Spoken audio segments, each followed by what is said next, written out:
겨울이었다. 작은 신발로 꽁꽁 언 땅을 쿵쿵 내리찍었다. 어린 마음에 화가 나 있었던 거다. 왜 우리 집은 늘 이 모양일까?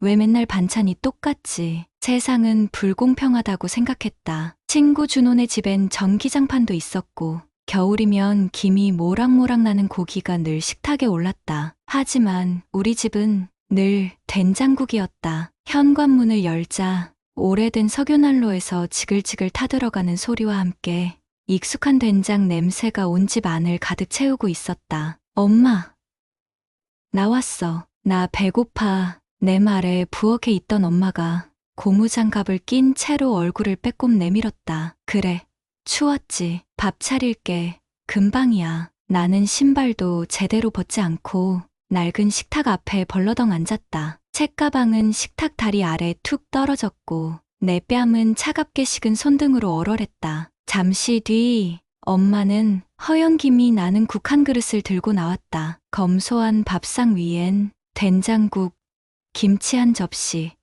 고등어 조림 한 조각이 전부였다. 오늘은 감자랑 무 많이 넣었어. 국물이 깊어. 먹고 나면 속 따뜻해질 거야. 나는 국을 후루룩 떠먹으면서 한숨 섞인 말로 툭 내뱉었다. 왜 우리 집엔 고기 없지? 맨날 똑같은 국이야. 그때 엄마는 작은 접시에 물을 하나 더 담으며 말했다. 그래도 너희들이 따뜻하게 먹는 거 보면 엄마는 배가 불러. 나는 그 말이 무슨 뜻인지 몰랐다. 아니, 이해할 생각도 하지 않았다. 배가 불러? 그건 진짜 밥 먹고 하는 말이지. 나는 그냥 그 국을 마시듯 들이켰다. 배가 고팠고 속이 허기졌고 그게 엄마 탓인 것만 같아 짜증이 났다. 하지만 그날 밤이었다. 책상에 앉아 잠이 오지 않던 나는 물 한 잔 마시려고 조용히 부엌으로 나갔다. 그리고 나는 불도 꺼진 부엌에서 어둠 속에서 혼자 밥을 먹고 있는 엄마를 보게 됐다. 엄마는 냄비에 남은 국물을 조심스레 덮이고 있었고 작은 밥그릇에 국을 말아 조용히 숟가락질을 하고 있었다. 그의 옆엔 찬물 한 잔과 김치 3조각이 전부였다. 엄마는 내가 있는 줄도 모르고 천천히 너무 조용히 밥을 먹었다. 그 국이 오늘 내가 남긴 국이었다. 그제서야 나는 깨달았다. 엄마는 매번 우리가 남긴 걸 드시고 식사 시간마다 맨 마지막에 앉은 것이 아니라 기다리고 있었던 거라는 걸. 우리가 먼저 먹고 우리가 배부르다 말할 때까지 엄마는 입도 대지 않고 지켜봤던 거다. 그 조용한 부엌, 불 꺼진 전등 아래 엄마의 옆모습이 흐릿하게 떨리고 있었다. 그 순간 나는 너무 어린 나이였지만 처음으로, 아주 처음으로 가슴이 저며오는 슬픔이라는 걸 느꼈다. 내 기억 속 식탁엔 늘 3개의 수저가 놓여 있었다. 하나는 나, 하나는 누나,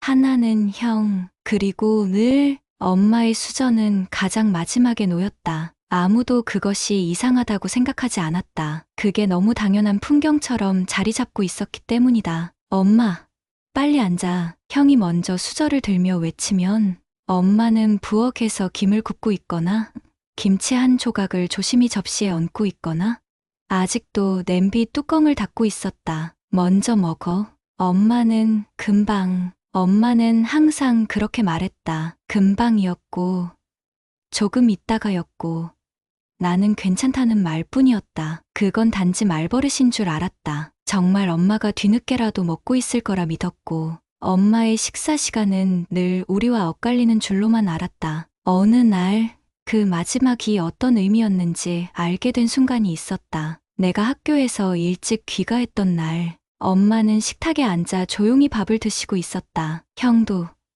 누나도 없는 시간. 그제야 나는 엄마가 밥 먹는 모습을 처음 본 것 같았다. 엄마는 숟가락을 들고 있다가 내가 들어오는 걸 보곤 조금 놀란 듯한 표정을 지었다. 왔니? 밥 줄까? 나는 고개를 저었다. 그리고 조용히 물었다. 엄마는 왜 항상 마지막에 먹어? 엄마는 잠시 숟가락을 내려놓았다. 그리고 쌀쌀한 식탁 옆 햇살을 바라보며 말했다. 아가, 3사람 먹는 걸 보고 배부르면 내가 안 먹어도 괜찮은 날도 있어. 나는 그 말이 무서웠다. 그건 다정한 말 같았지만 그 안엔 엄마가 정말 못 먹고 넘긴 수많은 날이 숨어 있다는 걸 느꼈기 때문이다. 그리고 갑자기 내 머릿속엔 스쳐 지나간 장면들이 떠올랐다. 언젠가 엄마가 밥 대신 보리차만 마시던 밤, 반찬이 모자라면 나는 김치만 먹을게 하시던 말, 식탁에 없던 날, 마루 끝에 앉아 쌀 한 움큼 씹고 계시던 모습. 그날 밤 나는 도무지 밥이 넘어가지 않았다. 식탁은 그대로였지만 그날부턴 엄마가 식사를 참는 사람처럼 보였다. 우리가 배부를 때까지 숟가락을 들지 않았던 사람, 우리가 고개를 들어 마셨다고 말하면 그제야 남은 반찬을 모아 혼자 숟가락을 들었던 사람. 엄마의 숟가락 소리는 늘 늦게 들렸다. 하지만 그게 그렇게 가슴 아픈 소리인 줄은 그때까진 아무도 몰랐다. 그건 내가 먹는 것이 아니라 너희가 먹는 걸 다 보고 나서야 비로소 허락받는 식사였다. 그리고 그게 엄마의 하루 중 가장 짧고 가장 조용하고 가장 외로운 시간이었다는 것도. 그날 이후로 나는 밥을 먹을 때면 늘 주변을 살폈다. 엄마가 앉았는지, 엄마는 숟가락을 드셨는지, 엄마 앞에도 반찬이 놓였는지. 하지만 그런 나의 눈치도 엄마는 그저 미소로 덮어주셨다. 나는 괜찮아, 아가. 그 말 뒤에는 늘 숨겨진 공복, 숨겨진 고단함, 숨겨진 사랑이 함께 있었다. 아버지가 세상을 떠난 날, 집안은 소리 없는 장례식장이었다. 아직 바닥에 남아있던 슬리퍼 자국, 벽에 걸린 아버지의 셔츠 한 벌, 화장실 선반 위에 놓인 면도기, 모두 그대로였지만 그 물건들 사이로 아버지의 존재는 사라져 있었다. 장례가 끝나고 집으로 돌아온 첫날 밤, 식탁 앞에 앉은 우리는 숟가락을 들기도 두려웠다. 형은 입술을 깨물고 있었고, 누나는 물만 마셨고, 나는 김이 식어가는 국을 멍하니 바라봤다. 엄마는 한참 동안 아무 말 없이 아버지의 자리를 바라보다가 소리 없이 의자 하나를 당기더니 그릇을 치웠다. 그리고 작게 한숨을 쉬며 말했다. 오늘부터 새 숟가락이면 되겠네. 그 말 한마디에 형은 조용히 고개를 떨궜고 누나는 눈을 감았다. 나는 그 말이 그 어떤 울음보다도 무섭게 들렸다. 그날 밤 나는 물 마시러 부엌에 나왔다가 조용히 국을 데우고 있는 엄마를 보았다. 불도 켜지 않은 부엌, 가스레인지 위에 놓인 작은 냄비, 그리고 그 앞에서 숟가락을 들고 한참이나 움직이지 않는 엄마. 나는 문틈 사이에서 그 모습을 조용히 지켜보다 한마디 말을 들었다. 그 사람은 국물 진한 걸 좋아했는데 순간 엄마의 손등 위로 떨어진 눈물 한 방울. 그건 말이 아니라 속에서 꾹꾹 눌러온 울음이 숨구멍을 찾지 못해 결국 새어나온 비명이었다. 아침이 되자 엄마는 언제나처럼 식탁을 차렸다. 밥 3그릇, 국 3그릇, 반찬은 멸치볶음과 무나물, 그리고 어제 남은 김치. 엄마는 형과 누나의 앞에 반찬을 놓고 내 앞엔 국을 한 숟가락 더 떠주었다. 그러곤 아무렇지도 않게 말했다. 아빠 몫으로 더 해놓은 거야. 먹어야지. 그래야 힘이 나지. 하지만 나는 국을 떠먹을 수 없었다. 그 국엔 향보다 먼저 엄마의 외로움이 배어 있었고 아버지의 빈자리가 담겨 있었기 때문이다. 며칠이 지나고 형은 방에서 거의 나오지 않았다. 누나는 말수가 줄었고 나는 책상 앞에서 숙제를 핑계로 밥을 피했다. 식탁은 서로 마주보는 자리가 아니라 그저 식사를 때우기 위한 틀이 되어가고 있었다. 그 와중에도 엄마는 매번 같은 시간, 같은 방식으로 밥을 준비했다. 반찬이 비어도 말없이 채웠고 누가 밥을 남겨도 아무 말 없이 그걸 치웠다. 하지만 나는 안다. 엄마는 혼자 있을 때마다 남은 반찬을 그릇에 옮겨 담고 마루 구석에 앉아 조용히 그것들을 입에 넣고 있었다는 걸. 어느 날 형이 조용히 말문을 열었다. 엄마, 나 서울 올라가야 할 것 같아. 친구가 자취방 같이 쓰자고 해서. 엄마는 밥을 푸던 손을 멈췄다. 하지만 표정 하나 바꾸지 않은 채 말했다. 그래, 이제 내가 내 길을 가야지. 그 말엔 축복도 격려도 없었다. 그저 떠나는 사람을 붙잡지 않으려는 슬픔의 절제가 있었다. 엄마는 그날 이후 식탁에서 말이 더 줄었다. 숟가락 소리만 남은 그 자리에서 엄마는 침묵 속에서 아버지를 견뎠고 아이들의 무심함을 견뎠고 하루하루 줄어드는 사랑의 온도를 견뎠다. 우리는 그 식탁에서 엄마가 주는 밥만 먹었지. 엄마의 마음은 한 번도 나누어 가진 적 없었다. 형이 집을 떠난 날 식탁엔 세 사람이 남았다. 그리고 이상하게도 그 세 사람은 서로 눈을 마주치지 않았다. 엄마는 평소와 다름없이 밥상을 차렸다. 형 목도 어김없이 차려졌고 그 자리는 아직 따뜻했다. 하지만 식사는 시작되지 않았다. 형은 가방을 메고 식탁 옆에 서 있었다. 발끝은 식탁 바깥을 향하고 있었고 눈동자는 집안 어디에도 머무르지 못하고 흔들렸다. 형, 언제 와? 내가 묻자. 형은 애써 웃었다. 그 웃음은 어색했고 짧았고 아무 의미도 없었다. 곧 올게. 형은 그 말을 남기고 현관문을 나섰다. 문이 닫히자 엄마는 조용히 형의 밥그릇을 부엌으로 가져갔다. 그리고 아무 말 없이 우리에게 밥을 퍼줬다. 그 순간 엄마의 눈빛이 살짝 떨렸다. 숟가락을 든 손이 미세하게 떨렸다. 그건 아마도 마음이 무너져 내리는 소리였을 것이다. 그날 이후 엄마는 형의 자리를 치웠다. 말없이 조용히 매일 아침, 매일 저녁 형의 자리는 빠졌고 대신 밥그릇은 2개만 놓였다. 그릇은 줄었는데 식탁은 더 넓어 보였다. 공기가 많아졌고 침묵이 무거워졌다. 누나는 취직을 했고 점점 늦게 들어왔다. 야근이라고 했다. 회식도 있다고 했다. 하지만 나는 안다. 누나는 집에 머무는 게 힘들었던 것이다. 엄마는 그런 누나를 탓하지 않았다. 오히려 미리 밥을 덜어두고 메모를 남겼다. 전자레인지에 데워 먹어라. 국 식는다. 그 글씨는 삐뚤었고 연필심이 달아 있었고 글자 끝마다 점처럼 얼룩이 번져 있었다. 나는 그걸 보며 눈치챘다. 엄마는 메모를 쓸 때 울었다는 걸. 하루는 누나가 며칠째 집에 오지 않았다. 엄마는 평소보다 일찍 밥상을 차렸다. 그날따라 반찬이 많았다. 계란말이, 고등어구이, 김무침, 된장찌개, 모두 누나가 좋아하던 음식이었다. 나는 알면서도 물었다. 오늘 무슨 날이에요? 엄마는 젓가락을 놓고 말했다. 그냥 오랜만에 내 누나 올까 싶어서. 하지만 누나는 오지 않았다. 그날 밤 고등어는 식었고 계란말이는 눅눅해졌다. 엄마는 아무 말 없이 조용히 반찬을 정리했다. 남은 음식을 비닐봉지에 담고 냉장고에 넣으려다 말고 다시 꺼냈다. 내일 또 데워주면 먹겠지.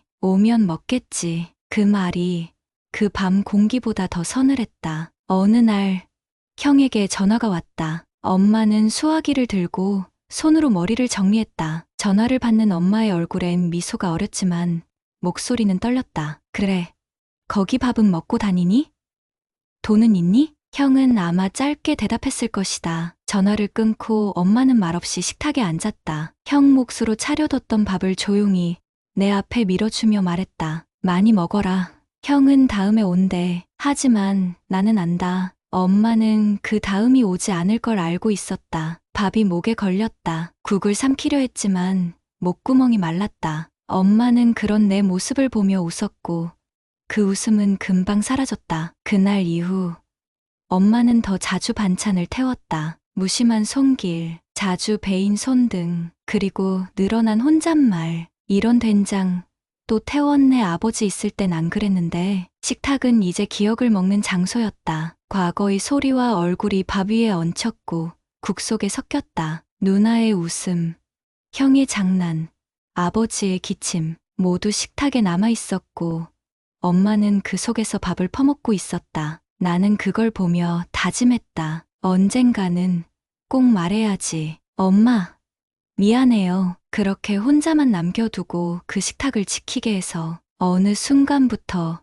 밥상이 나를 옥죄기 시작했다. 매일 저녁 6시 식탁 위엔 어김없이 밥이 올라왔고 된장찌개는 김을 내며 끓고 있었다. 김치 접시는 여전히 같은 방향으로 놓여 있었고 수저와 젓가락은 단정히 자리 잡고 있었다. 그 익숙함이 갑갑하게 느껴졌다. 학교에서 돌아와 방문을 닫을 때마다 나는 점점 더 이 집과 멀어지고 싶었다. 친구들과의 자유로운 웃음, 늦게까지 먹는 치킨, 텔레비전을 보며 아무렇지 않게 넘기는 끼니, 그런 것들이 부러웠다. 반면 우리 집은 늘 규칙적이었다. 정확한 시간, 정확한 자리. 엄마는 밥을 짓고 나는 그 자리에 앉아야 했다. 그건 마치 의무처럼 느껴졌다. 정해진 시간에 식탁 앞에 앉지 않으면 무언가 잘못된 사람이 되는 것 같은 불안함. 그리고 무엇보다 엄마의 눈빛. 엄마는 내가 늦어도 밥을 치우지 않았다. 나를 기다렸다. 때로는 2시간이 지나도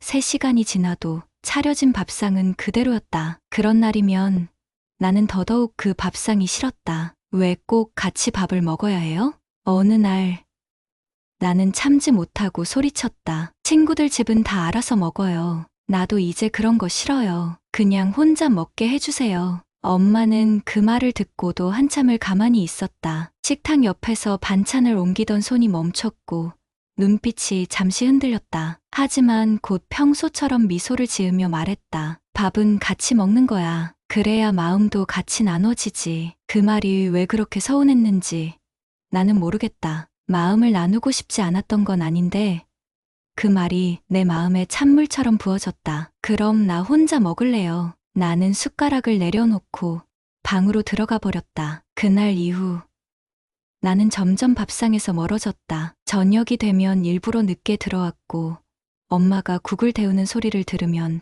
방 안에서 음악을 크게 틀었다. 엄마는 아무 말도 하지 않았다. 그래도 밥은 지었다. 반찬은 줄었지만 국은 여전히 끓었고 수저는 여전히 가지런히 놓였다. 그리고 며칠 뒤 나는 알게 됐다. 밤늦게 목이 말라 부엌으로 나간 그날 불은 꺼져 있었고 작은 등 하나만 식탁 위를 비추고 있었다. 그 불빛 아래 엄마는 혼자 밥을 먹고 있었다. 숟가락을 든 채 말없이 천천히 입을 다물고 그저 삼키기만 하듯이. 그러다 문득 엄마의 어깨가 떨리기 시작했다. 처음에는 그저 피곤한 듯 보여서 그냥 지나치려 했지만 다시 본 엄마의 옆얼굴엔 눈물이 흘러내리고 있었다. 나는 움직일 수 없었다. 그 자리에 선 채 엄마의 뒷모습을 바라보았다. 그 식탁은 엄마의 울음이 머무는 자리였다. 다음 날 나는 말없이 밥상에 앉았다. 엄마는 아무 말 없이 밥을 퍼주었고 우리는 서로 눈을 마주치지 않은 채 밥을 먹기 시작했다. 밥은 평소보다 조금 딱딱했고 된장찌개는 짰다. 김치는 유난히 매웠고 나는 결국 수저를 내려놓고 말았다. 눈물이 나기 시작했다. 하지만 그건 반찬 때문이 아니었다. 엄마, 나는 낮게 불렀다. 엄마는 고개를 들었다. 그리고 내 얼굴을 보자 말없이 수저를 놓았다. 미안해요. 내가 그렇게 말하자 엄마는 조용히 웃었다. 하지만 그 웃음 속에는 오래 참고 있던 울음이 들어 있었다. 엄마는 조심스럽게 손을 내밀어 내 손등을 감쌌다. 차가운 듯 따뜻한 그 손, 무너져 내릴 것 같은 내 마음을 잡아주는 유일한 온기였다. 그날 밤 우리는 함께 울었다. 나는 어릴 적 꿈속에서 엄마를 잃을까봐 울던 그때처럼 숨을 헐떡이며 울었고 엄마는 오래된 슬픔이 터져나오는 사람처럼 조용히 울었다. 밥상은 그날 처음으로 음식이 아니라 마음으로 채워졌다. 봄비가 며칠째 내리던 4월 말의 어느 날이었다. 식탁 위엔 미역국 냄새가 잔잔하게 번지고 멸치볶음은 습기를 먹어 눅눅해져 있었다. 평소와 다름없는 저녁이었지만 그날따라 집 안 공기가 조금 달랐다. 무언가 설명할 수 없는 적막이 고여 있었다. 나는 학원에서 돌아와 젖은 신발을 벗었다. 물이 방울져 뚝뚝 떨어졌고 엄마는 말없이 수건을 내밀며 말했다. 밥 다 됐다. 씻고 와.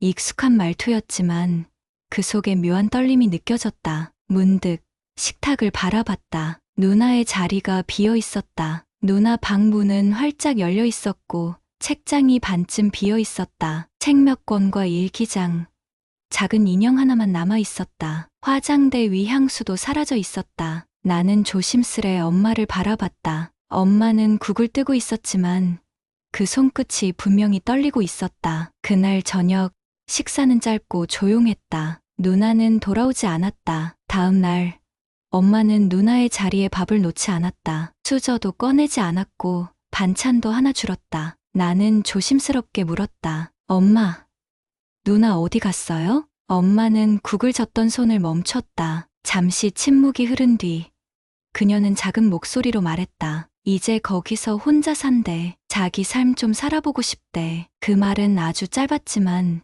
그 안에 담긴 의미는 너무 무거웠다. 나는 누나가 집을 나갔다는 사실보다 엄마가 그걸 그렇게 담담하게 말한다는 게 더 이상했다. 그날 저녁 엄마는 아무 말 없이 식사를 마쳤고 설거지를 끝낸 후에도 거실에 불을 켜지 않았다. 어두운 방 안, 식탁 옆에 켜진 작은 스탠드 등만이 고요하게 흔들리고 있었다. 며칠 후 나는 우편함에서 누나가 남긴 편지를 발견했다. 그 편지는 얇았고 접힌 자국이 깊었으며 종이 끝에는 물기가 번진 흔적이 있었다. 아마 비에 젖은 듯 했다. 그 안에는 짧은 인사와 함께 누나의 진심이 적혀 있었다. 엄마, 미안해요. 나도 이제 제 삶 좀 살고 싶어요. 늘 같이 있는 것만이 사랑은 아니잖아요. 저도 지쳤어요. 죄송해요. 나는 그 편지를 엄마의 식탁 위에 조용히 올려두었다. 엄마는 며칠 동안 아무 말도 하지 않았다. 반응도 없었다. 그저 더 조용히 집을 정리했고 누나의 방은 손도 대지 않은 채 그대로 두었다. 이불은 접히지 않았고 베개는 여전히 누나의 체온이 남은 듯 구겨져 있었다. 책상 위엔 누나가 즐겨 쓰던 볼펜 하나가 외롭게 놓여 있었고 그 옆엔 반쯤 마른 물병이 있었다. 어느 날 새벽 나는 목이 말라 물을 마시러 거실을 지나던 중 불 꺼진 누나의 방에서 무언가 희미하게 움직이는 걸 보았다. 엄마였다. 엄마는 누나의 이불을 조심스럽게 펴고 양손으로 베개를 감싸 안았다. 그리고는 무릎을 꿇고 아주 천천히 고개를 베개에 기댔다. 마치 누나의 체온이라도 느끼고 싶다는 듯. 그 모습은 꼭 아기를 재우려는 사람 같았다. 텅 빈 침대를 보며 그리움으로 쓰다듬고 있었다. 엄마는 아주 작은 목소리로 누군가를 부르듯 속삭였다. 잘 지내야 해. 그래야 내가 살 수 있어. 그래야 엄마가 이걸 견딜 수 있지. 그 순간 나는 엄마가 진짜로 혼자가 되었다는 걸 알았다. 그리고 그날 이후 엄마는 식탁에 딱 2개의 밥그릇만 놓기 시작했다. 누나의 수저는 이제 서랍 깊숙이 들어갔고 그 자리는 항상 비어 있었다. 비어 있는 자리에 습관처럼 시선이 멈추는 엄마의 눈동자엔 말하지 못한 이야기가 고여 있었다. 나는 말없이 국을 삼켰다. 뜨겁지도 짜지도 않은 그 국물 속엔 누나의 부재, 엄마의 침묵, 그리고 나의 눈물이 조금씩 녹아 있었다. 누나가 떠난 후 엄마는 더 자주 기침을 했다. 겨우내 오래된 감기라고만 생각했던 그 기침이 봄이 지나 여름이 다가와도 멈추지 않았다. 식탁에서 국을 뜨다 말고 입을 가리고 헛기침하는 모습, 수건으로 입가를 닦으며 억지로 웃는 얼굴. 우리는 모두 알면서도 모른 척했다. 어느 날 밥을 먹던 도중 엄마가 수저를 떨어뜨렸다. 엄마 괜찮아요? 나는 깜짝 놀라 뛰어갔고 엄마는 고개를 끄덕이며 말했다. 괜찮아. 손에 힘이 잠깐 빠졌나 봐. 하지만 그 말은 점점 잦아졌다. 계단을 오를 때 숨이 차다고 했고 눈앞이 자주 흐릿하다고 말했다. 그러던 어느 날 동네 보건소에서 혈압을 재러 갔다가 의사가 말했다. 큰 병원 가보셔야겠어요. 지금 상태로는 정확히 말씀드리기 어렵습니다. 엄마는 돌아오는 길 아무 말도 하지 않았다. 집에 돌아와 국을 데우면서도 반찬을 나르면서도 그저 평소처럼 움직였다. 하지만 식탁에 앉아있던 나는 느낄 수 있었다. 엄마의 손끝은 평소보다 훨씬 더 천천히 움직이고 있었고 그 손이 떨리고 있었다는 걸. 며칠 뒤 엄마는 나를 조용히 불렀다. 같이 좀 가줄래? 병원 좀 다녀오자. 그 목소리는 이상하리만큼 차분했다. 두려움을 숨긴 사람만이 낼 수 있는 침착함. 나는 가만히 고개를 끄덕였고 우리는 그날 오후 함께 버스를 타고 큰 병원으로 향했다. 병원 대기실은 사람들로 가득했지만 우리 주위는 유독 조용하게 느껴졌다. 의사는 정밀 검사를 권했고 엄마는 말없이 동의했다. 검사를 마치고 돌아오는 길 엄마는 나를 보며 처음으로 물었다. 나 아프면 너 어떻게 할래? 나는 대답하지 못했다. 그저 창밖을 보며 입술을 꽉 깨물었다. 그 순간 엄마가 아플 수도 있다는 생각이 처음으로 현실처럼 다가왔다. 그리고 일주일 후 병원에서 전화가 왔다. 재검이 필요하다는 말, 정밀 촬영에서 이상한 소견이 보였다는 말. 나는 다리를 떨며 수화기를 쥐고 있었고 엄마는 그저 조용히 옆에서 내 손을 잡았다. 괜찮아. 그냥 확인해보자는 거잖아. 그 말에 나는 울컥했다. 엄마는 언제나 그렇게 말했다. 어떤 일이든 무섭지 않은 척, 아무 일도 아닌 척. 하지만 이번엔 나도 알 수 있었다. 그 척하는 말 속에 얼마나 큰 두려움이 숨어 있는지를.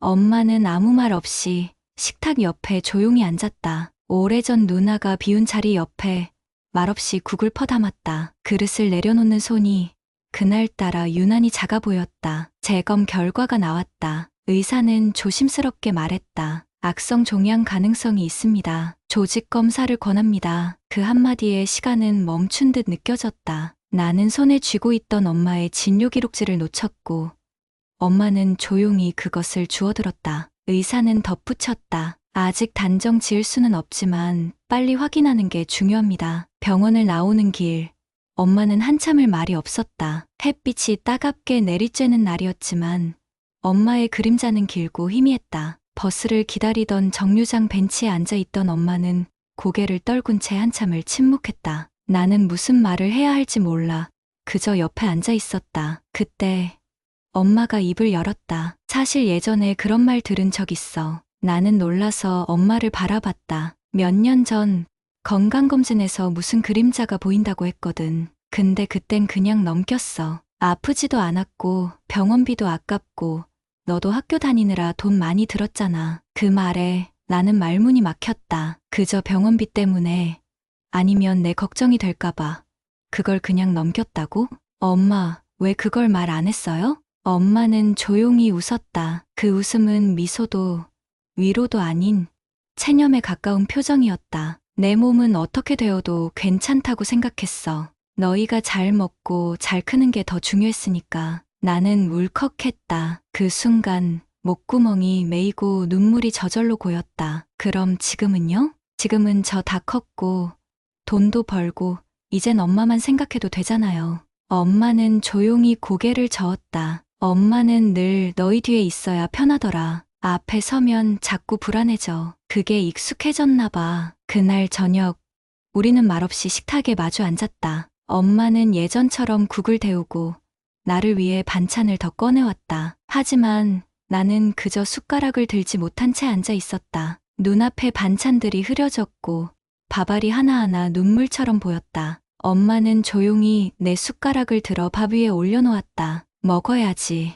그래야 나도 먹을 수 있지. 그 말이, 그 목소리가 가슴 깊은 곳을 찔렀다. 엄마는 여전히 아픈 몸을 안고도 나를 먼저 걱정했다. 그날 밤 나는 처음으로 식탁 옆에 앉아 엄마의 빈자리 쪽을 바라보며 혼자 울었다. 조직검사 결과는 예상보다 빠르게 나왔다. 병원에서 전화가 왔다. 간호사의 목소리는 차분했지만 그 속엔 숨길 수 없는 무거움이 섞여 있었다. 확진입니다. 악성입니다. 다행히 조기 발견이긴 하지만 수술이 필요합니다. 순간 머릿속이 하얘졌다. 손에 들고 있던 컵이 바닥에 떨어지며 깨졌다. 물은 사방으로 튀었고 내 눈앞도 그 물기처럼 번져 흐려졌다. 엄마는 내 눈빛만 보고도 모든 걸 알아챘다. 결과 나왔니?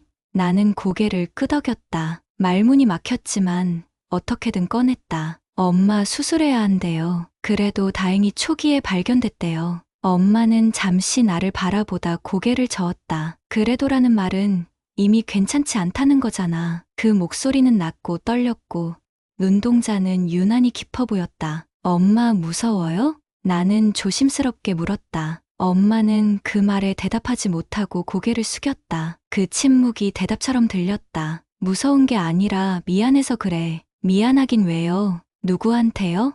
너한테, 너 누나한테. 내가 너무 오래 아픈 줄도 모르고 버텼던 것 같아서. 그리고 너희 어릴 때 그렇게 밥상만 보고 살아서 그게 다인 줄 알고 살아서 엄마는 더 이상 말을 잇지 못했다. 그 작은 어깨가 서서히 떨렸다. 나는 엄마의 앞에 무릎을 꿇고 손을 꼭 잡았다. 엄마, 제발요. 지금부터라도 엄마를 위해 살아줘요. 우리가 컸다고요. 이젠 엄마가 우리보다 먼저 생각해야 할 사람이 돼야 한다고요. 엄마는 그 말을 듣고 처음으로 눈물을 흘렸다. 그게 잘 안 돼. 나는 평생 누가 아프면 대신 아파줄 생각만 했지. 내가 아플까 봐 걱정해 본 적은 없었어. 나 하나쯤은 괜찮다고 생각했거든. 어떻게 돼도 괜찮다고. 그 말에 나는 울컥했다. 근데 안 괜찮아요. 엄마가 아프면 우리 다 무너져요. 엄마 없으면 이 집도, 이 밥상도 아무 의미 없어요.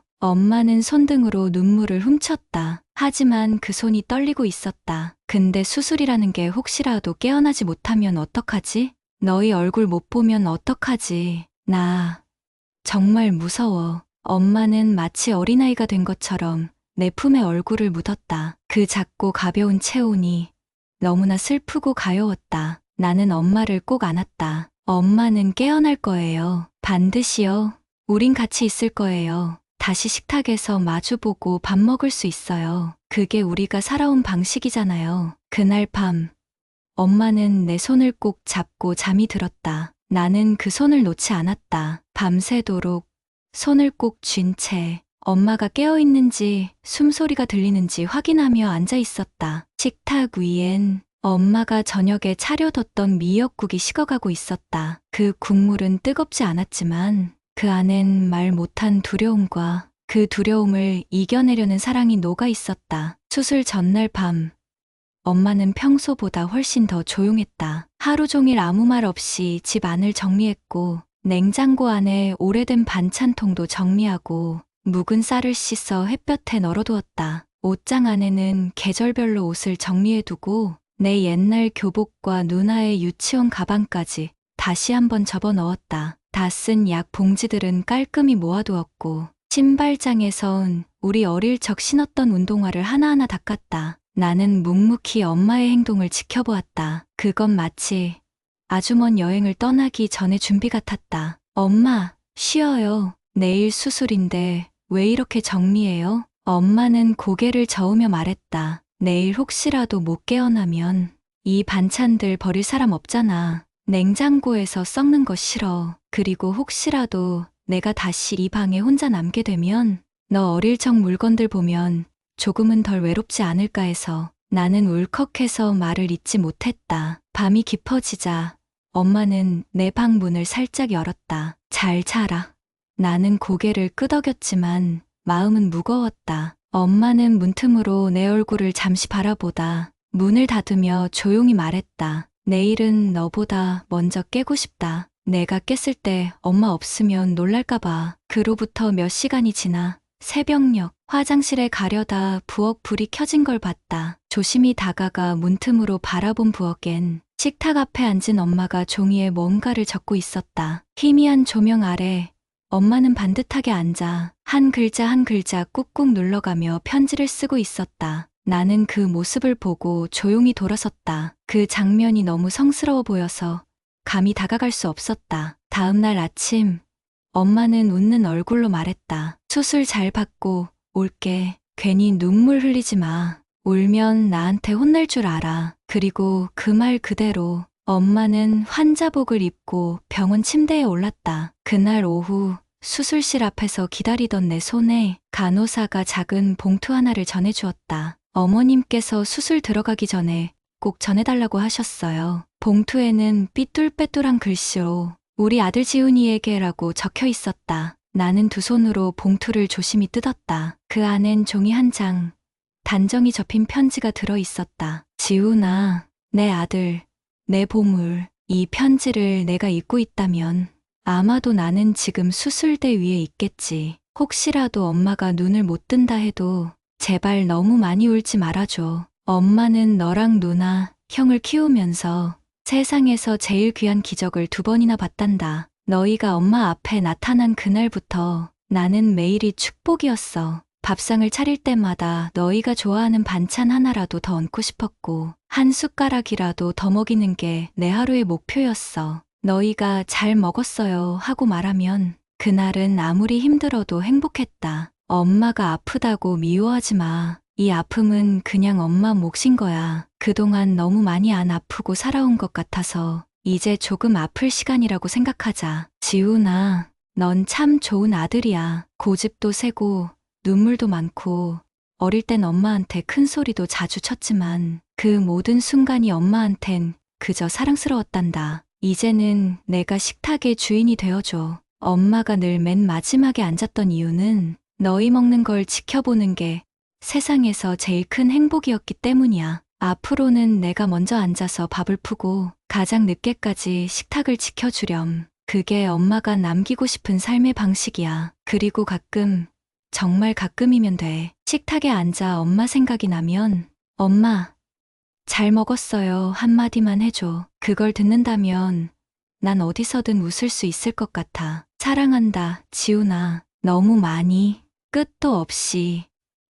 엄마가 나는 편지를 들고 한참을 울었다. 종이가 눈물에 젖었고 글자들은 흐릿해졌지만 엄마의 마음만큼은 선명하게 가슴에 남았다. 수술실 문이 딸깍 닫히는 소리를 듣는 순간 마치 세상이 나를 밀어낸 듯한 기분이 들었다. 손에 남아있는 엄마의 체온은 점점 식어가고 나는 문 앞에 서서 한참을 움직이지 못했다. 천장이 너무 높고 시계 초침 소리가 너무 크게 들렸다. 지금쯤 마취는 되었을까? 혹시 심장이 멈추면 어쩌지? 쓸데없는 상상이 자꾸 머릿속을 맴돌았다. 의사 가운을 입은 사람이 수술실에서 나올 때마다 나는 숨을 멈추고 바라보았다. 하지만 매번 다른 가족의 이름이 불리고 나는 다시 혼자 남았다. 시간이 점점 지나자 의자에 앉아있던 내 손은 땀에 젖었고 등 뒤로 식은 땀이 흘렀다. 아무 일 없어야 한다. 제발. 그 순간 내 머릿속에 떠오른 건 내가 5살이었을 때 엄마와 처음 병원에 갔던 기억이었다. 그땐 내가 열이 나서 엄마가 날 업고 병원에 데려왔었지. 엄마는 계속 나를 토닥이며 말했었다. 괜찮아. 우리 지훈, 엄마가 여기 있어. 조금만 있으면 다 나을 거야. 그 말이 그렇게 따뜻했는데 이제는 내가 엄마를 위해 기다리는 입장이 되었다. 괜찮아. 엄마, 이번엔 내가 기다릴게요. 내가 여기 있어요. 엄마가 깰 때까지 아무 데도 안 갈게요. 하지만 그 기다림은 상상보다 훨씬 고통스러웠다. 갑자기 수술실 문이 열렸다. 의사가 나왔고 나는 벌떡 일어났다. 김영자 환자 보호자분 계세요? 나는 달려가듯 다가갔다. 네. 네. 저예요. 어떻게 됐나요? 의사는 마스크 너머로 차분히 말했다. 수술은 무사히 끝났습니다. 다만 아직 마취에서 완전히 회복되진 않았고 회복실에서 경과를 지켜봐야 합니다. 나는 그 말에 안도하며 동시에 울음이 터져나왔다. 무릎이 풀릴 것 같았다. 그 자리에 주저앉아 두 손으로 얼굴을 감쌌다. 감사합니다. 정말 감사합니다. 간호사가 안내해준 회복실 앞 유리창 너머로 산소 마스크를 쓴 엄마가 누워 있었다. 눈은 아직 감겨 있었고 입술은 말라 있었지만 그 얼굴은 분명 살아 있었다. 나는 유리창에 이마를 댄 채 속삭이듯 말했다. 엄마, 나 여기 있어요. 절대 떠나지 않을게요. 그 순간 아주 미세하게 엄마의 눈꺼풀이 떨렸다. 그리고 천천히, 아주 천천히 엄마가 눈을 떴다. 의식이 완전히 돌아온 건 아니었지만 그 눈빛은 분명 나를 찾고 있었다. 나는 유리창에 얼굴을 바싹 붙이고 말했다. 엄마, 나야, 지훈이야. 괜찮아. 다 지나갔어요. 이제 우리 다시 밥 먹을 수 있어요. 엄마의 입꼬리가 아주 살짝 올라갔다. 눈물이 그렁그렁 맺혔지만 그 표정은 분명 안심이었다. 나는 손을 유리창에 올렸다. 엄마, 다시는 이 손 놓지 않을게요. 절대. 엄마는 중환자실에서 이틀을 더 머물렀다. 깨어있는 시간이 조금씩 늘어났고 의식은 서서히 또렷해졌지만 몸은 여전히 쇠약했다. 나는 그 곁을 단 한순간도 떠나지 않았다. 식은 죽이라도 따뜻하게 데워 손에 쥐어들였고 엄마가 목을 축일 수 있도록 컵을 들어주며 작은 숨결 하나하나에 귀를 기울였다. 엄마가 눈을 감고 있을 때면 나는 그 손등을 조심스레 쓰다듬었다. 힘줄이 드러난 그 손에는 내 어린 시절이 모두 담겨 있었다. 하루는 엄마의 손을 잡은 채 어릴 적 이야기를 꺼내보았다. 엄마, 나 초등학교 입학하던 날 기억나요? 그날 엄마가 도시락에 별 모양 달걀 넣어줬잖아요. 애들이 다 부러워했어요. 엄마는 천천히 눈을 떴고 희미하게 미소 지으며 속삭였다. 그랬지. 그날 너 교문 들어가는데 울까봐 뒤에서 숨죽였었는데 너도 몰랐지? 나는 목이 메어 고개만 끄덕였다. 병실 창밖으로는 밤비가 조용히 내리고 있었다. 그날 밤 엄마는 낮게 속삭였다. 지훈아, 이젠 내가 내 손 잡아줄 수가 없네. 힘이 없어서 그런 게 아니라 앞으로는 내 손이 더 따뜻할 것 같아서 그래. 나는 엄마 손을 꼭 쥐며 말했다. 괜찮아요. 엄마, 이젠 제가 엄마 손 잡을게요. 앞으로 평생 제가 엄마 손 대어 드릴 거예요. 엄마는 눈을 감고 웃었다. 그 웃음은 고단한 숨결 속에서도 가장 밝은 빛이었다. 며칠 후 퇴원 수속을 마치고 집으로 돌아오는 날, 나는 엄마가 걱정할까봐 청소며 이불이며 새로 정리해두었고 방 안 곳곳에 은은한 라벤더 향초를 피워두었다. 엄마는 현관을 들어서자마자 집안 공기를 천천히 들이마셨다. 우리 집 냄새, 지훈아.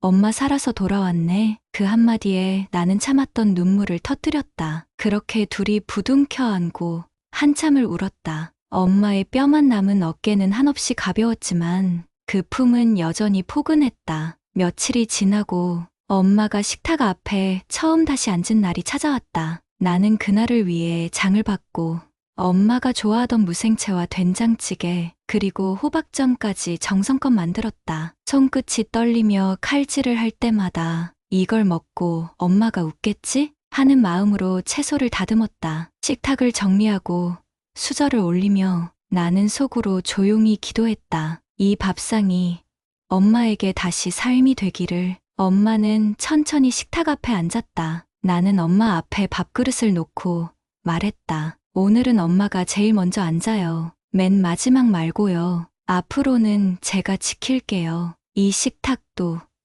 엄마도. 엄마는 잠시 말없이 앉아 있다가 손을 뻗어 내 손등을 덮었다. 지훈아, 엄마가 가장 듣고 싶었던 말이 그거였어. 이제 내가 없어도 이 식탁은 따뜻할 거라는 말. 그날 우리는 아무 말 없이 밥을 먹었다. 그 조용한 식탁 위엔 수많은 말보다 깊은 사랑이 담겨 있었다. 엄마가 씹는 소리, 국을 뜨는 소리, 그 모든 게 음악처럼 들렸다. 한 그릇을 다 비운 엄마가 수저를 내려놓고 말했다. 잘 먹었다. 나는 마치 어릴 적처럼 두 손을 모아 말했다. 엄마, 잘 먹었어요. 엄마는 그 말을 듣고 눈을 감았다. 그리고 아주 작게 그러나 분명히 미소 지었다. 그 미소 하나로 나는 또 한 번 살아갈 힘을 얻었다. 엄마가 집으로 돌아온 지 일주일쯤 지나던 날이었다. 나는 우연히, 아니 어쩌면 예정되어 있던 듯한 손길로 작은 서랍장을 열었다. 서랍 깊숙한 곳, 조심스럽게 접힌 봉투 하나가 눈에 들어왔다. 노란 빛으로 바랜 종이에 조심스레 적힌 글씨가 보였다. 지훈이에게. 나는 가슴이 쿵 내려앉은 걸 느꼈다. 혹시나 내가 못 깨어난다면 엄마가 그날 수술 전 남몰래 쓴 편지일 것 같았다. 손이 떨렸다. 봉투를 열기도 전에 눈물이 고였다. 나는 봉투를 품에 안고 조용히 방문을 닫고 거실 불도 끄고 소파에 앉아 편지를 폈다. 지훈아, 이 편지를 너에게 전하지 않게 되기를. 나는 간절히 바랐다. 하지만 혹시라도 엄마가 눈을 못 뜨고 너의 이름을 다시 못 부른다면 그땐 이 편지가 너에게 닿기를 바란단다. 지훈아, 너는 늘 내 전부였단다. 어릴 때 내가 밥을 남기면 엄마는 몰래 그 밥을 먹으며 배불러서 남겼구나 생각했다. 사춘기 때 내가 문을 쾅 닫고 들어가던 날도 엄마는 문 너머에서 밤새 울었단다. 미안했어. 엄마는 좋은 엄마가 아니었지. 늘 바빠서, 늘 힘들어서 내 얘길 충분히 들어주지 못했고 내 마음을 제대로 안아주지 못했지. 그래도 한 번도, 단 한 번도 널 사랑하지 않은 적은 없었다. 지훈아, 엄마는 아프지 않단다. 이제 괜찮아. 정말이야. 이제는 내가 너의 밥상을 지켜줬으면 해. 그 식탁 위에 사람의 마음을 담는 일을 너는 누구보다 잘할 수 있을 거야. 그리고 기억해줘. 내가 마지막까지 사랑했던 사람은 너 하나였단다. 사랑한다. 내 아들. 엄마가 나는 그 자리에 앉은 채 손에 편지를 꼭 쥔 채 한참을 움직이지 못했다. 온몸이 떨렸고 입술은 굳게 다물린 채 아무 말도 나오지 않았다. 숨조차 조심스레 쉬며 다시 한 줄 한 줄을 되짚었다. 엄마 대체 어떻게 이런 말을 어떻게 이런 사랑을 눈물은 멈출 줄 몰랐다. 뜨거운 눈물이 턱끝을 타고 흘러내려 편지 위를 적셨고 손등을 적셨다. 그 눈물은 오랜 시간 말하지 못했던 내 죄책감, 엄마에게 다 전하지 못한 사랑, 그리고 다시는 받을 수 없을지도 모르는 그 온기를 위한 절규 같았다. 나는 두 손으로 얼굴을 감싸고 엎드리듯 웅크렸다. 엄마 이제야 알아요. 그 밥상이, 그 국물 한 숟가락에 얼마나 많은 사랑이 들어 있었는지. 한참을 그렇게 울다가 나는 편지를 두 손으로 조심스레 접었다. 그리고 품 안에 꼭 안았다. 눈가가 붉어진 채로 나는 거실을 천천히 바라보았다. 그곳엔 우리가 함께 밥을 먹던 작은 식탁이 있었다. 언젠가 그 식탁을 엄마 없이 마주해야 할 날이 오더라도 나는 알았다. 엄마의 마음은 언제나 그 자리에 있다는 것을. 나는 조용히 입술을 깨물며 다짐했다. 엄마, 이제부터는 제가 지킬게요. 이 집도, 이 식탁도, 그리고 우리 가족의 마음도 절대 다시는 놓치지 않을게요. 그날 이후로 나는 매일 식탁에 앉기 전 두 손을 모았다. 기도처럼, 감사처럼 엄마의 편지를 마음속에 다시 꺼내 읽으며 그날 이후 지우는 매일 아침이면 어머니가 앉던 자리를 한번 쓸어보고 따뜻한 차 한 잔을 그 자리에 놓아두는 것으로 하루를 시작했다. 그리고 어느 날 그는 결심했다. 이 따뜻함을 혼자 간직하지 않겠다고. 엄마가 늘 그러셨지. 밥상은 나눌수록 마음이 따뜻해진다고. 지우는 동네 어기작은 마당에 헌 테이블을 꺼냈다. 그리고 그 위에 직접 만든 김치찌개와 계란말이, 갓 지은 밥 두어 공기를 올려놓았다. 혹시라도 배고픈 누군가가 이 밥을 드신다면 그걸로 엄마도 기뻐하실 거야. 그날은 아무도 오지 않았다. 하지만 그는 다음 날도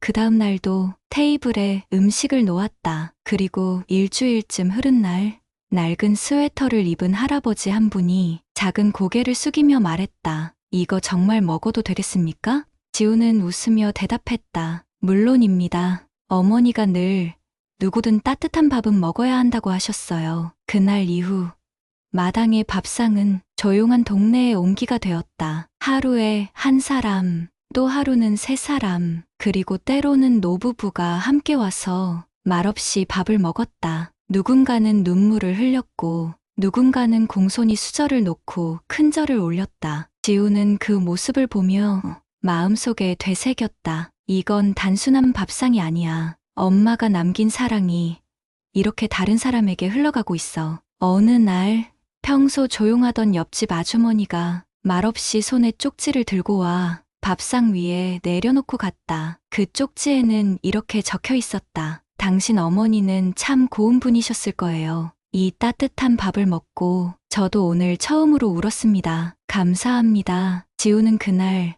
마당에 촛불 하나를 밝혀두었다. 바람에 흔들리는 작은 불빛 속에서 어머니의 얼굴이 아른거리는 것 같았다.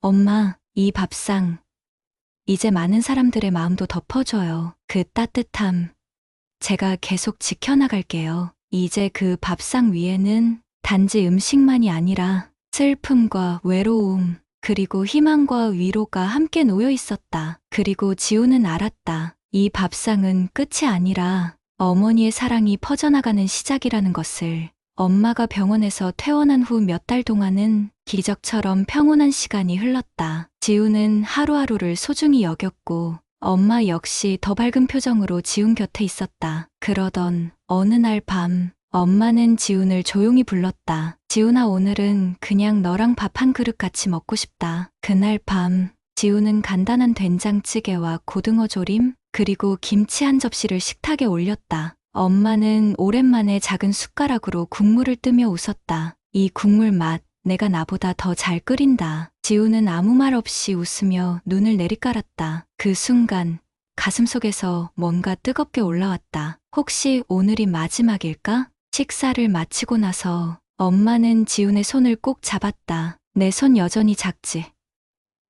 너 어릴 때도 이렇게 잡았었는데. 지훈은 목이 메어 대답하지 못했다. 엄마의 손등엔 주름이 깊게 패였고 체온은 전에 없이 차가웠다. 엄마 내일 병원에 다시 가보자. 상태가 좀 이상해. 아니야. 이대로가 좋아. 지금이 가장 좋아. 그날 밤 엄마는 지훈의 무릎을 베개 삼아 조용히 눈을 감았다. 지훈은 한참 동안 그녀의 머리를 매만지며 말했다. 엄마, 잠시만 눈 감는 거죠?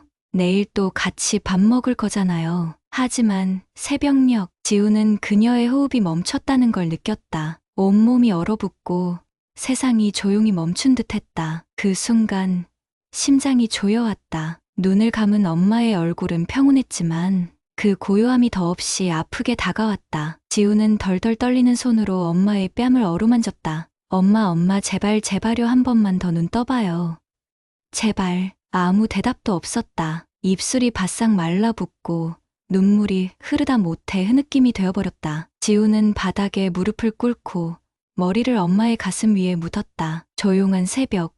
방 안에는 그저 그의 울음소리만이 메아리쳤다. 그토록 많았던 말들. 사랑한다는 말, 미안하다는 말, 다 괜찮다는 말. 그 말들을 다 전하지 못한 채 엄마는 그렇게 조용히 떠나버렸다. 엄마 저 이렇게 부족했는데 왜 아무 말도 없이. 그는 그 자리에서 한참을 마치 시간이 멈춘 사람처럼 무너져 울었다. 그 울음은 어린아이 같기도 하고 늙은 노인 같기도 했다. 그 속엔 수십 년간 미처 꺼내지 못했던 감정들이 모두 담겨 있었다. 지우는 말없이 엄마의 손을 다시 잡았다. 그리고 속삭였다. 엄마 이제 제가 약속 지킬게요. 엄마 없이도 이 밥상 지켜낼게요. 3월 10일 어머니의 생일이었다. 올해로 살아계셨다면 72번째 생신. 지우는 며칠 전부터 이날을 위해 준비를 했다. 장바구니엔 엄마가 좋아하시던 재료들을 하나씩 담았고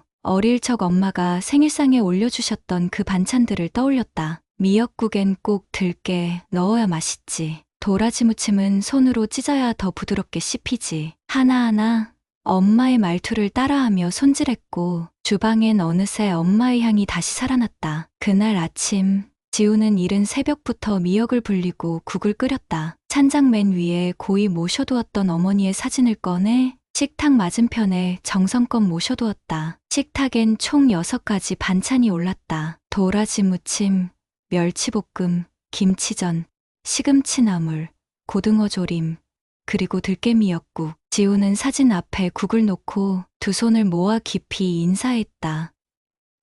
엄마, 생일 축하해요. 이젠 제가 이렇게 차려드릴게요. 그의 눈가엔 금세 눈물이 고였다. 하지만 이번엔 슬픔보다 따뜻함이 먼저였다. 그는 엄마 사진을 바라보며 말했다. 어릴 때 제 생일엔 항상 엄마가 밥상 차려주셨잖아요. 오늘은 엄마 차례예요. 그 순간 마당 쪽에서 인기척이 들렸다. 문을 열자 동네 아주머니 몇 분과 밥상을 나눠 먹던 할아버지, 노부부가 서 있었다. 지훈 씨, 오늘 어머님 생신이라면서요. 저희도 작은 마음 보태고 싶어서요. 그들은 직접 만든 반찬과 꽃을 들고 있었다. 누군가는 국그릇을 들었고 누군가는 초를 붙인 조각 케이크를 내밀었다. 그날 집 마당의 테이블 위엔 엄마를 위한 작고 따뜻한 생일상이 차려졌다. 모두가 둘러앉아 국을 뜨고 함께 웃고 가끔 울기도 했다. 지우는 조용히 일어나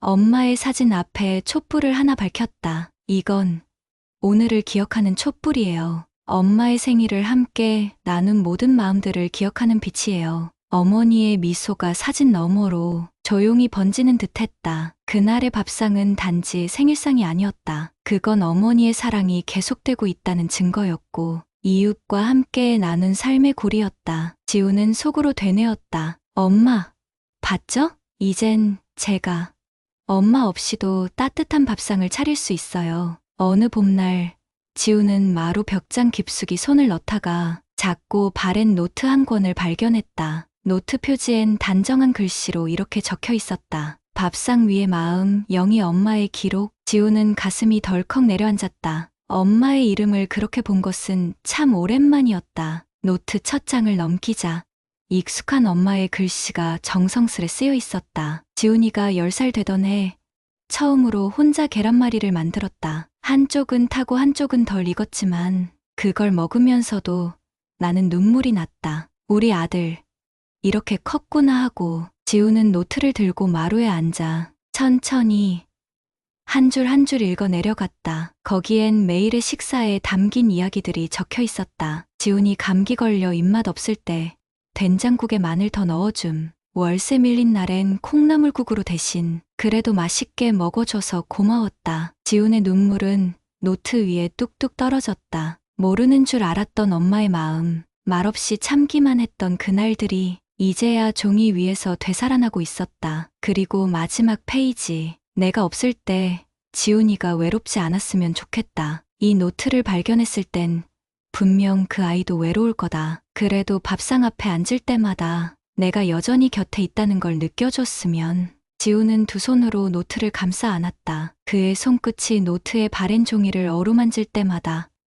마치 엄마의 손등을 다시 쓰다듬는 듯한 착각이 들었다. 그 순간 멈춰있던 시간들이 한꺼번에 쏟아졌다. 엄마가 혼자 부엌에서 칼질을 하던 모습, 된장국을 끓이며 흐뭇하게 웃던 모습, 아침마다 밥을 챙겨주고는 천천히 먹고 가하며 머리 쓰다듬던 그 손길까지. 지우는 숨을 들이켜며 속으로 중얼거렸다. 엄마는 늘 말없이 나를 사랑하셨구나. 말없이. 묵묵히. 그의 눈에서 또 한 줄기 눈물이 흘렀다. 이제는 그 어떤 위로도 따뜻한 말도 들을 수 없다는 사실이 비수처럼 가슴을 찔렀다. 엄마 이런 거 남기고 가시면 제가 어떻게 잊어요. 그날 밤 지우는 노트 속 한 페이지를 베껴 마당 밥상 위에 조용히 놓았다. 그리고 작은 종이에 적었다. 오늘의 밥상은 엄마의 노트에서 따왔습니다. 노트 한 권. 그건 단순한 기록이 아니었다. 어머니가 남긴 사랑의 설계도였고 지훈이 앞으로 나아가야 할 삶의 방향이었다. 따뜻한 봄 햇살이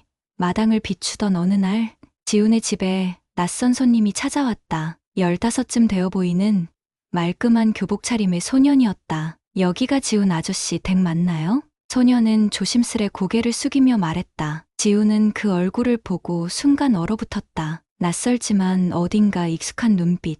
그건 오래전 누군가와 꼭 닮아 있었다. 그래, 맞아? 그런데 너는 누구니? 어머니께서 돌아가시기 전에 꼭 찾아뵈라고 하셨어요. 여기 주소도 직접 써주셨고요. 소녀는 품에서 접힌 편지 한 장을 꺼내 내밀었다. 그 편지엔 둥글둥글한 필체로 이렇게 적혀 있었다. 지훈아, 내가 이 아이를 받아줄 수 있다면, 너처럼 따뜻한 밥상을 줄 수 있다면 그 아이는 분명 다시 웃을 수 있을 거야. 순간 지훈의 손이 떨렸다. 그 필체는 어머니의 것이었다. 지훈은 한참 동안 말없이 편지를 들여다보다가 소년을 향해 조용히 말했다. 들어오렴. 밥은 먹었니? 소년은 잠시 놀란 듯했지만 이내 고개를 저으며 수줍게 미소 지었다. 아니요, 아직요. 그 말에 지훈은 고개를 끄덕이며 주방으로 발걸음을 옮겼다. 그날 식탁 위엔 엄마의 노트 속 첫 번째 메뉴였던 계란말이가 다시 올랐다. 한쪽은 조금 타고 한쪽은 덜 익었지만 소녀는 환하게 웃으며 그것을 입에 넣었다. 지우는 그 모습을 보며 속으로 조용히 속삭였다. 엄마, 또 한 명의 식구가 생겼어요. 당신이 남긴 밥상, 이 아이에게도 전해볼게요. 따뜻한 봄 햇살이 마당을 비추던 어느 날 지훈의 집에 낯선 손님이 찾아왔다. 15쯤 되어 보이는 말끔한 교복 차림의 소년이었다. 여기가 지훈 아저씨 댁 맞나요? 소년은 조심스레 고개를 숙이며 말했다. 지훈은 그 얼굴을 보고 순간 얼어붙었다. 낯설지만 어딘가 익숙한 눈빛. 그건 오래전 누군가와 꼭 닮아 있었다. 그래, 맞아? 그런데 너는 누구니? 소녀는 품에서 접힌 편지 한 장을 꺼내 내밀었다. 그 편지엔 둥글둥글한 필체로 이렇게 적혀 있었다. 지훈아, 내가 이 아이를 받아줄 수 있다면, 너처럼 따뜻한 밥상을 줄 수 있다면 그 아이는 분명 다시 웃을 수 있을 거야. 순간 지훈의 손이 떨렸다. 그 필체는 어머니의 것이었다. 소녀는 잠시 머뭇거리다 입을 열었다. 어머니 아니, 고모는 제가 아기일 때부터 키워주셨어요. 제 어머니가 돌아가시고 친척들 중 아무도 저를 맞지 않으려 할 때 유일하게 손 내밀어준 분이셨어요. 하지만 최근 병세가 악화되셔서 돌아가시기 전 저에게 주소를 건네주시며 이곳에 가면 다시 웃을 수 있다고 하셨어요. 지우는 멍하니 그 말을 들었다. 그리고 한참 후 조용히 말했다. 들어오렴. 밥은 먹었니? 소녀는 잠시 놀란 듯했지만 이내 고개를 저으며 수줍게 미소 지었다. 아니요, 아직요.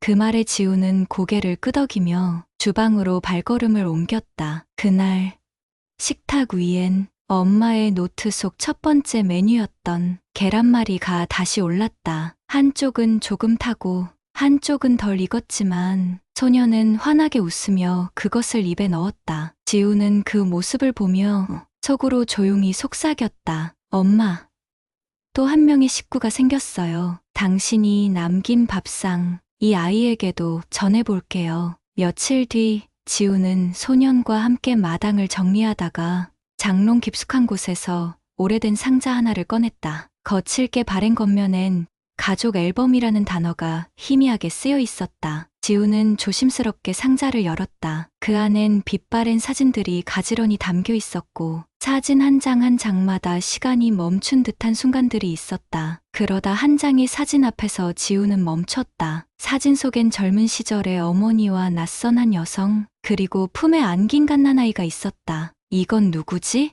지우는 사진 뒷면을 뒤집었다. 거기엔 어머니의 글씨로 이렇게 적혀 있었다. 1986년 혜숙이와 준이, 둘도 없는 친구와 그녀의 아들. 그 순간 지우는 번개처럼 퍼즐이 맞춰지는 느낌을 받았다. 소년이 지닌 눈빛, 그리고 어머니의 편지. 혹시 너희 어머니 이름 혜숙이었니? 소년은 놀란 듯 고개를 들더니 천천히 고개를 끄덕였다. 네, 어떻게 아세요? 지우는 손에 쥔 사진을 조심스레 소년에게 보여주며 말했다. 이 아이가 너일지도 모르겠구나. 소년은 사진을 오래도록 바라보았다. 그리고 어느 순간 눈가에 눈물이 맺혔다. 엄마가 마지막까지 지우지 않던 사진이 있었어요. 이 사진이에요.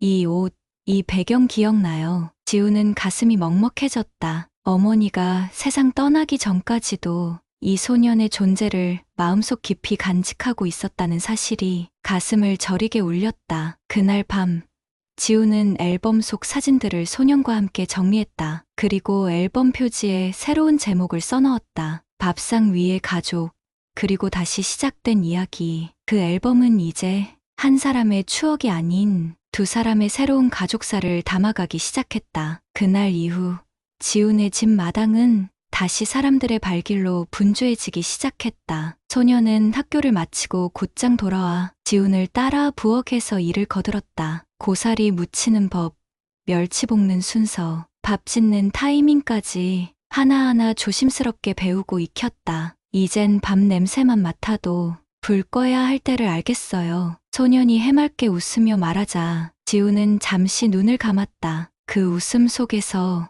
예전의 자신을 보았다. 그리고 마을 사람들도 점점 찾아왔다. 지훈 씨, 오늘 도라지 무침 남나요? 어제 먹은 된장국 그 맛이 자꾸 생각나네요. 지훈은 미소 지으며 말한다. 오세요. 같이 드셔야죠. 마당 한켠에 마련한 작은 식탁엔 날마다 누군가가 앉았다. 노부부, 홀몸 어르신, 가끔은 길을 잃은 듯한 청년들도 그 밥상에 앉아 따뜻한 국 한 그릇에 눈시울을 붉히곤 했다. 그리고 그들 중 누구는 빈 그릇을 씻어 말리고, 누구는 텃밭에 쪽파를 뽑아오고, 누구는 장을 받아주었다. 그 밥상은 이제 지훈 혼자의 것이 아니었다. 모두가 함께 지키고 함께 이어가는 살아있는 마음의 공동체였다. 어느 날 동네 초등학교 선생님이 찾아와 말했다. 아이들 교육 프로그램으로 밥상 체험 수업을 해보고 싶어요. 이 밥상처럼 따뜻한 걸 아이들 마음에 심어주고 싶거든요. 지우는 말없이 고개를 끄덕였다. 그날 밤 지우는 어머니의 노트를 펼쳐 한 장을 새로 썼다. 이 밥상은 이제 지켜야 할 무엇이 되었습니다. 엄마가 시작한 마음, 많은 손길들이 함께 이어가고 있어요. 밤늦은 시간, 지우는 마당의 조명 아래 앉아 있었다. 어머니의 노트, 낡은 앨범, 그리고 어린 시절 사진 한 장을 옆에 두고 그는 오늘 하루 있었던 일들을 조용히 정리하며 마치 엄마에게 이야기하듯 속삭였다. 엄마, 오늘도 밥상을 지켰어요. 준이가 된장국을 끓였는데 제가 처음 했던 실수랑 똑같이 했더라고요. 짜고, 눌어붙고, 그래도 그 맛이 어쩐지 좋았어요. 그는 조심스럽게 어머니의 마지막 편지를 다시 꺼냈다. 그 편지는 평소 보지 않던 낡은 책 속에 끼워져 있었고, 지우는 어머니가 그것을 일부러 숨겨둔 것임을 느꼈다. 편지에는 이렇게 적혀 있었다. 지훈아, 미안하구나. 늘 너보다 남을 먼저 챙겼고, 내 마음 깊은 곳을 다 들여다보지 못했구나. 그래도 엄마는 너를 누구보다 사랑했어. 그 사랑을 다 말로 표현하지 못해 미안하고. 그저 밥상 위에 올려두는 게 전부였구나. 지훈아, 세상엔 따뜻한 밥 한 그릇이 필요한 이들이 많단다. 내가 지키는 그 밥상.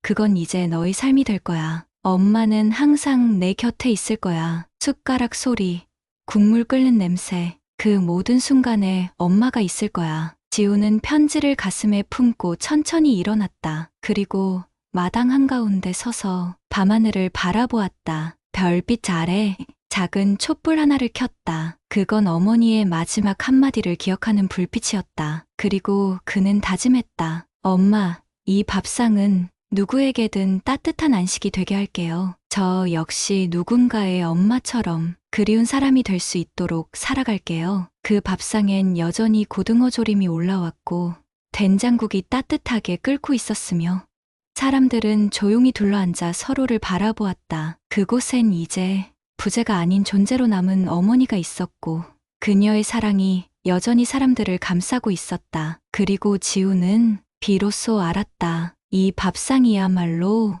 엄마가 남긴 가장 큰 사랑이라는 것을. 구독과 좋아요 잊지 말아주세요. 오늘 긴 이야기 함께 해주셔서 감사합니다.